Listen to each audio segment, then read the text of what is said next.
नमस्कार. सन 2020 ची घटना आहे. मी आणि आमच्या गावातील मुले आम्ही लपाछपी खेळत होतो. खेळता खेळता मी गावाच्या वेशीवर असणाऱ्या एका झोपडी मागे लपण्यासाठी गेलो होतो आणि त्यावेळेस मला एका आईचा आणि तिच्या मुलाचा संवाद माझ्या कानी पडला. आई मुलाला म्हणते, बाळा तू टॉपर आहेस, तू हुशार आहेस, पण तुझ्या शिक्षणाचे पैसे मी कसे भरू, तुझ्या कॉलेजची फी मी कशी भरू, तुझ्या पुस्तकाचे पैसे मी कोठून आणू. मुलगा म्हणतो, आई याच्यासाठी तर सरकारने शिष्यवृत्ती योजना काढल्या आहेत ना. आई म्हणते, बाळा म्हणून तर मी दररोज सरकारी कार्यालयाच्या पायऱ्या झिजवण्यासाठी तालुक्याला जात आहे ना, पण तिथे एकही अधिकारी आपल्यासारख्या गरीबाला दात देत नाही. आपल्यासारख्या गरीबाला विचारणार तरी कोण रे. मुलगा म्हणतो, आई ही शिष्यवृत्ती जर मला मिळाली नाही तर माझे शिक्षण थांबेल का ग. मुलाचा प्रश्न ऐकून आई निरुत्तरित होते. प्रश्न अनुत्तरित राहतो आणि हाच अनुत्तरित प्रश्न घेऊन व्यासपीठावर उभा आहे. नमस्कार, मी Sanskar Santosh Shelke, Rajaram Bapu Patil military school and junior college ईश्वरपूरचा विद्यार्थी. सीओपीएस आयोजित राष्ट्रीय वक्तृत्व स्पर्धेमध्ये विषय मांडतोय शासकीय शिष्यवृत्ती योजना आणि त्याची अंमलबजावणी. शिष्यवृत्ती म्हणजे फक्त पैशाची मदत नाही, तर ती गरीब मुलांच्या पंखांना लावलेले इंधन आहे. ती एक गरीब मुलांच्या पंखांना लावलेले इंधन आहे. ती स्वप्नांना जिवंत ठेवणारी दोरी आहे. ती सांगते, तुझं स्वप्न मोठं ठेव, ते पैशाअभावी थांबणार नाही. शिक्षण हा मानवी जीवनाचा पाया आहे, परंतु अनेकदा आर्थिक परिस्थितीमुळे हजारो हुशार विद्यार्थ्यांचं शिक्षण हे अर्धवट राहतं किंवा ते शिक्षणापासून वंचित राहतात आणि त्याच विद्यार्थ्यांसाठी एक मोठा आधार ठरतो तो म्हणजे शासकीय शिष्यवृत्तीचा होय. छत्रपती शिवाजी महाराजांच्या काळात शिक्षण म्हणजे प्रकाश होता आणि महाराजांनी म्हटलं होतं की ज्ञान हेच खरे आपले शस्त्र आहे, म्हणून त्यांनी विद्वानांना पंडितांना सन्मान दिला होता.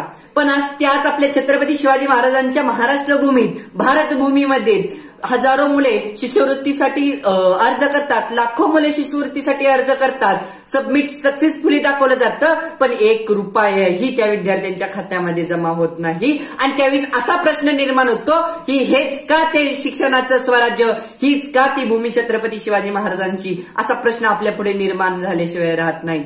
अहो, शिष्यवृत्ती नावातच आहे आशा. कागदावरती सोन्याच्या अक्षरात लिहिलेली, जाहिरातीत ती सुवर्णाक्षरात लिहिलेली, स्वर्गासारखी दिसणारी, पण वास्तव काय. अर्ज करताना पोर्टल बंद, अधिकारी महिनोन्महिने पडताळणीसाठी अनुपस्थित राहतात आणि ज्याला खरंच पैशाची गरज आहे तो पैशाची वाट पाहत राहतो. वाट पाहता पाहता त्याचं शिक्षण कधी थांबतं हे त्यालाच समजत नाही. आणि याचंच एक उत्तम उदाहरण म्हणजे आमच्याच गावामध्ये राहणारा माझा मित्र राम. रामची आई गृहिणी आहे आणि रामचे वडील शेतकरी आहेत. त्यांनी आपल्या मुलाच्या शिक्षणासाठी शिष्यवृत्तीचा अर्ज केला. रामची कागदपत्रे सरकारी कपाटामध्ये धूळ खात बसली, पण रामला काही शिष्यवृत्ती मिळाली नाही. रामच्या वडिलांनी नांगर गहाण ठेवला, रामच्या आईने मंगळसूत्र विकले आणि रामचं पहिल्या वर्षाचं शिक्षण हे त्या मायबापांनी कसं बस तर पूर्ण केलं.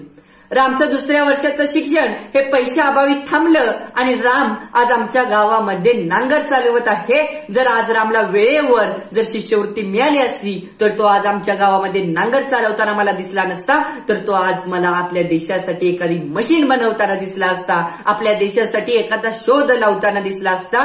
म्हणून मला या रामला म्हणावंसं वाटतं उद्देशून, घाम गाळून ज्याने गुण मिळवले त्याचं स्वप्न पैशाअभावी तुटतं. घाम गाळून ज्याने गुण मिळवले त्याचं स्वप्न पैशाअभावी तुटतं. शिष्यवृत्ती जर वेळेवर मिळाली तरच भविष्य उजेडात फुलतं. शिष्यवृत्ती जर वेळेवर मिळाली तरच भविष्य उजेडात फुलतं. अहो, यामध्ये एक आशेचा किरण सुद्धा आहे. आमच्या शेजारच्या गावामध्ये राहणारी पूजाला वेळेवर शिष्यवृत्ती मिळाली. तिनं तिचं शिक्षण पूर्ण केलं आणि आज ती पुण्यामध्ये एका शासकीय रुग्णालयामध्ये मोठ्या पदावर कार्यरत आहे. आणि तिने आज आपल्या आई वडिलांसाठी पहिल्या पगारातून तिच्या आईसाठी साडी चोरी आणि बापासाठी इजार कुर्ता घेतला आणि त्यावेळेस त्या मायबापाच्या डोळ्यामध्ये आनंद अश्रू होते, कारण त्या मुलीने आपल्या कष्टाचं, आईच्या कष्टाचं, बापाच्या कष्टाचं चीज केलं म्हणून.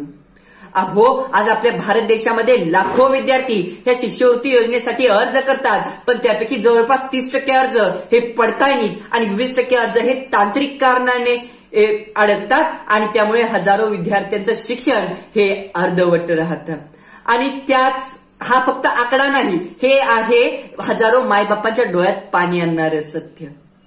अहो, छत्रपती शिवाजी महाराजांनी महाराष्ट्र भूमी घडवली आणि महाराष्ट्र भूमीमध्ये त्यांनी प्रत्येकाला समान न्याय दिला आणि त्यांनी कोणतीही योजना खोलली तरी त्या प्रत्येक योजनेच्या त्यांनी योग्यरित्या अंमलबजावणी केली आहे. आणि मला तुम्हाला सांगावं असं वाटतं की या योजनेची अंमलबजावणी कशी असावी, तर अंमलबजावणी फक्त कागदावर नाही तर विद्यार्थ्यांच्या आयुष्यामध्ये दिसली पाहिजे. आणि प्रत्येक कागदपत्रावर शिक्के नाही तर त्यांच्या प्रत्येक विद्यार्थ्याच्या भवितव्यावर शिक्कामोर्तब झाला पाहिजे. आणि प्रत्येक शाळेमध्ये शिष्यवृत्ती सहाय्यक केंद्र आपल्याला उभं केलं पाहिजे. आणि शिष्यवृत्ती सहाय्य केंद्र उभा केल्यानंतर विद्यार्थ्याला फॉर्म भरताना त्याच्या हातात हात धरून त्याला फॉर्म कसा भरायचा हे शिकवणारा माणूस सुद्धा आपल्याला तिथं निर्माण केला पाहिजे. आणि त्यावेळेस नक्कीच आपला भारत देश हा ज्ञानाने उजळून गेल्याशिवाय राहणार नाही. आणि ज्ञानाने उजळल्यानंतर मला असं म्हणावंसं वाटतं की काही कोणत्या तरी महान पुरुषाने असं म्हटले आहे, अंधार झालाय फार दिवा पाहिजे, अंधार झालाय फार दिवा पाहिजे. आणि पुन्हा एकदा या महाराष्ट्राच्या मातीला जी जाऊन चाल एक शिवबा पाहिजे, पुन्हा एकदा या महाराष्ट्राच्या मातीला जी जाऊन चाल एक शिवबा पाहिजे. आणि शिवबा तेव्हाच निर्माण होऊ शकतात ज्यावेळी प्रत्येक मुलगा हा शिक्षित होऊ शकतो, भारत देशामध्ये प्रत्येक विद्यार्थ्यापर्यंत शिक्षण पोहोचलं जाऊ शकतं. त्यावेळेस नक्कीच पुन्हा एकदा छत्रपती शिवाजी महाराज या भारत भूमीमध्ये जन्म घेतल्याशिवाय राहणार नाहीत. अहो, शिष्यवृत्ती योजना म्हणजे योजनेची अंमलबजावणी म्हणजे फक्त योजना आणणे नाही तर ती योग्य वेळी योग्य हातामध्ये देणे गरजेचे आहे. यासाठी आपल्याला अर्ज सोपे केले पाहिजेत आणि ऑनलाईन कामकाज सुरळीत केले पाहिजे. त्याचबरोबर अर्ज करण्यासाठी कागदपत्रे कमी आणि पडताळणीही जलद केली पाहिजे. आणि विद्यार्थ्यांचा जो शिष्यवृत्तीचा निधी आहे तो विद्यार्थ्यांच्या खात्यामध्ये थेट एक रकमी जमा झाला पाहिजे. आणि सर्वात महत्वाचं म्हणजे त्या शिष्यवृत्ती योजनेमध्ये उत्तरदायित्व आपल्याला निर्माण केलं पाहिजे.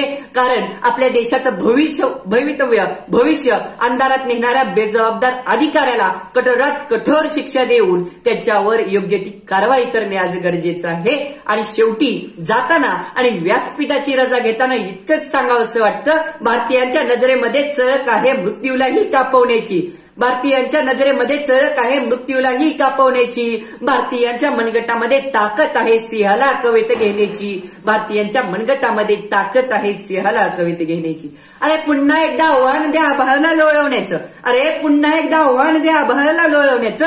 आणि आमच्या भारत देशातून निघू दे सोन्याचा अधूर, सोन्याचा अधूर. धन्यवाद. जय हिंद, जय महाराष्ट्र.